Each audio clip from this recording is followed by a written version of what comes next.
Hey everyone, Brian here from Vintage Classic Specialist. Happy Friday to everyone. It is time for another episode of Day in the Life of Vintage Classic Specialist. These are our daily updates where we talk about what we did on these various V-dubs here in our restoration shop. So today I had the shop, at least inside the shop here, pretty much to myself, although Rene, our paint and body guy, and Santiago were here. They were working outside on paint and body and interior, as you'd expect. Anyway, so let me talk about what I did here. I actually spent a couple hours this morning with a guy named Tom, who has a very cool patina 59 Beetle lowered. It's got a 1915cc motor. What else? Disc brakes all the way around. Anyway, he just bought the car recently. It's his first Volkswagen, and he just wanted me to kind of go over it and do like a general overall safety inspection, give it a drive, let him know if I had any concerns, etc. So yeah, I spent a couple hours with it, and I'll tell you what, he did good. It is a super, super solid car. I'm not going to say what he said he paid for it, but I thought he got a really good deal on the car. Seems to have new pans in it, new hard brake lines. Like I mentioned, disc brakes all the way around. Really strong little 1915cc motor. We took it around the block and kind of ripped around on it, and it feels really strong. Dual cadron carburetors. Don't really know the cam. It had like a little exhaust with the big dual pea shooters on it. Sounds good. Really great little car. It's actually a little bit lower than he would like it. However, he's lucky in that the guy that built the car did it correctly, and it's got an adjustable front beam and adjustable spring plates on the back. And so I kind of walked him through how to raise the car. I'm sure he can do that himself, no problem. He's a handy guy, a lot of experience working on motorcycles and so on. So anyway, good luck to him. I think it's a great car. And the only real issue I found with it was on the driver's side, the front, the link pins were adjusted a bit on the loose side. So you could actually like grab the wheel and kind of move it in and out, kind of like that car was that had a wore out bushing. But this was totally different because it was just link pins that seemed to be just adjusted loose. So snug those up a little bit and seems good to go. The only other thing I did was his carburetors, again, that had cadrons on it, were a bit out of sync, and so I synchronized those. His idle speed was a bit high, brought that down, checked the timing, everything was good. So anyway, spent a couple hours with him. Cool guy, super cool car.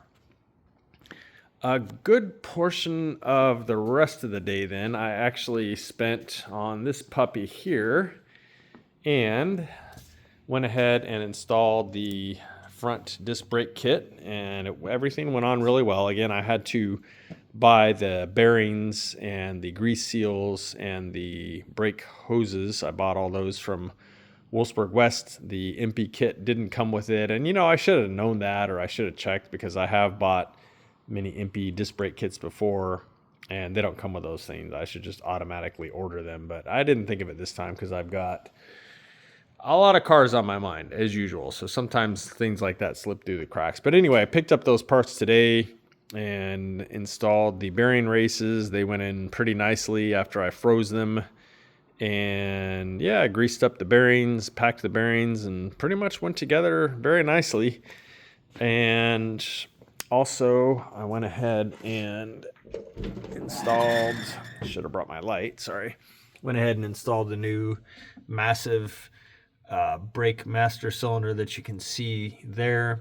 It's the one that Jason at Air Cooled Vintage Works sells, which I think he's the only one who imports these. I think this is kind of his deal. It's got just like an enormous pistons in it. I think they're like 25 millimeters or something. So lots and lots of volume, lots of pedal pressure, etc.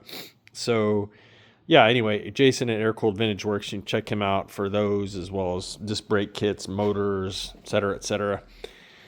Anyway, so the front brakes and the master cylinder went on here. Brake hoses.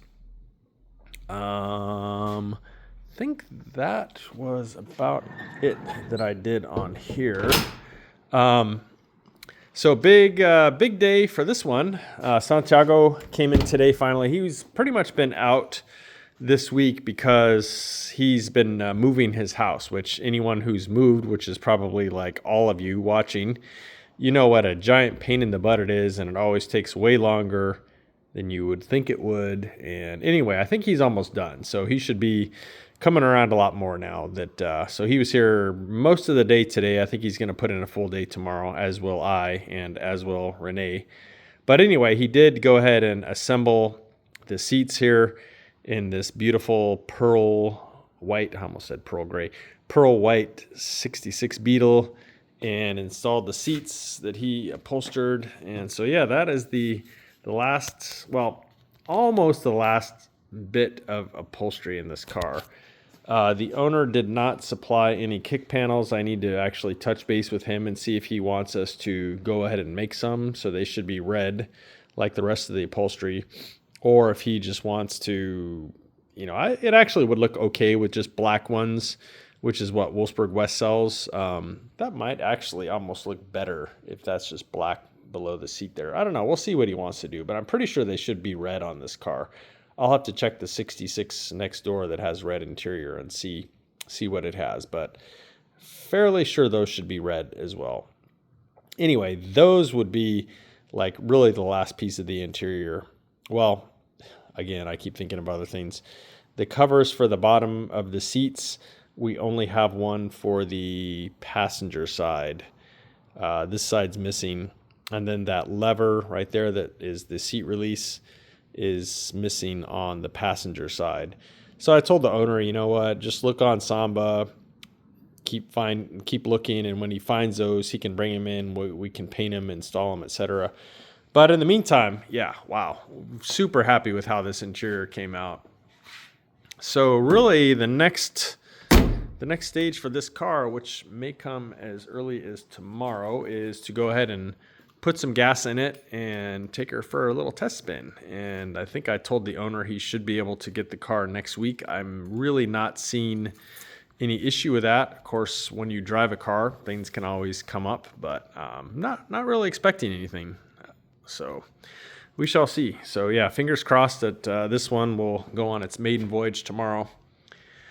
The other one that may go on its maiden voyage tomorrow, all else, cooperating, is this guy, the Mouse Gray 63, this beauty that you see before you here, which, again, I like to point out, this is a real 23 window.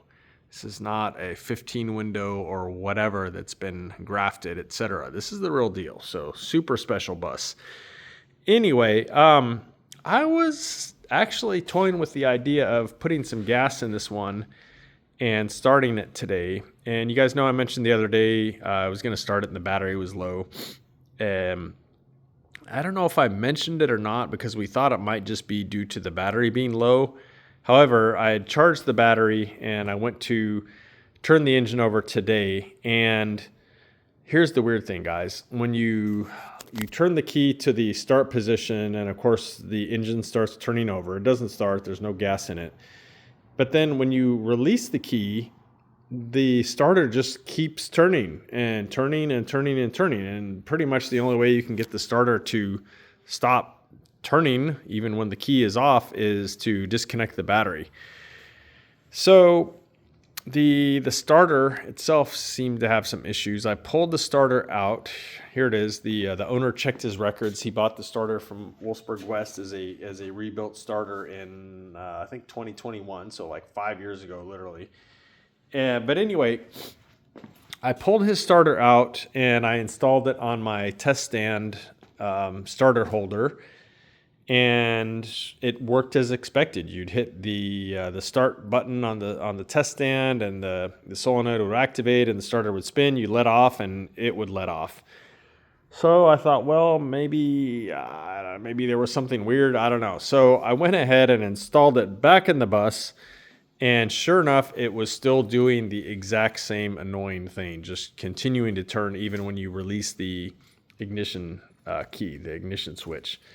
So pulled it out again, and I installed the 6-volt starter that I keep around for our test stand.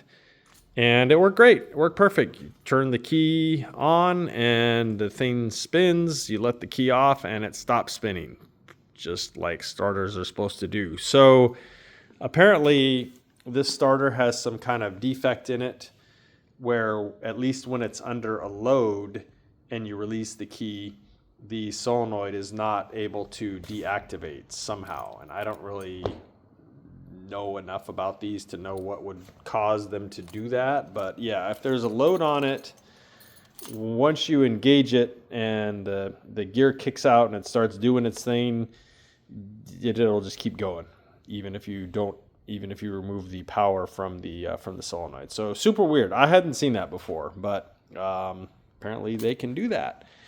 Anyway, so I do have a starter in here now temporarily. We're going to see if we can exchange that one. I'm guessing they're going to say no. I mean, it's been 5 years, and usually they have the no return on electrical items. We'll see. But anyway, it does have a starter in it now that we can use in the meantime. And so I may actually even put gas in this one tomorrow and take it for its initial little parking lot cruise. So maybe tomorrow, guys. I don't know. I'm not making any promises because you guys know how nervous I get about driving cars for the first time, but I got to do it. So maybe tomorrow's episode, there will be 2 cars that I will be reporting on their first little maiden voyages. So that would be kind of cool. I need to just do it because both of these cars are, basically done other than driving and then any little things that come up after being driven. So and then we'll sort out the starter with this later. But again, it does have a starter in it that works now. And what else, guys? So just briefly, Rene is pretty much doing like final body work and priming and blocking on the Ghia. So we're thinking probably not, it could even be next week, but probably for sure the week after. The crusty Carmen, the 68 one family Carmen Ghia, we're thinking is going to be in paint. Maybe like late next week, but probably more likely the following week. So Rene is just killing it on that car, which if you've been following the channel, you know that thing was a total pile. Rust and Bondo, and it was a mess. But luckily for that car, its owner loves it, and she wants us to make it amazing, and so that's what we're gonna do. And let's see, speaking of that Ghia, so that's what I've got. Santiago, our upholstery guy, is actually working on the seats now for it. I think I've shown this before. So it is going to be basically bone like this, which is correct for that car and that color. So basket weave with plain vinyl here and like a bone or off-white, whatever you want to call it. So yeah, that's what he's doing the seats in. He's working on them right now. That would be it for today, guys. So thank you all for watching. Look out for another video tomorrow. And so I will see you then. Thanks again. Bye.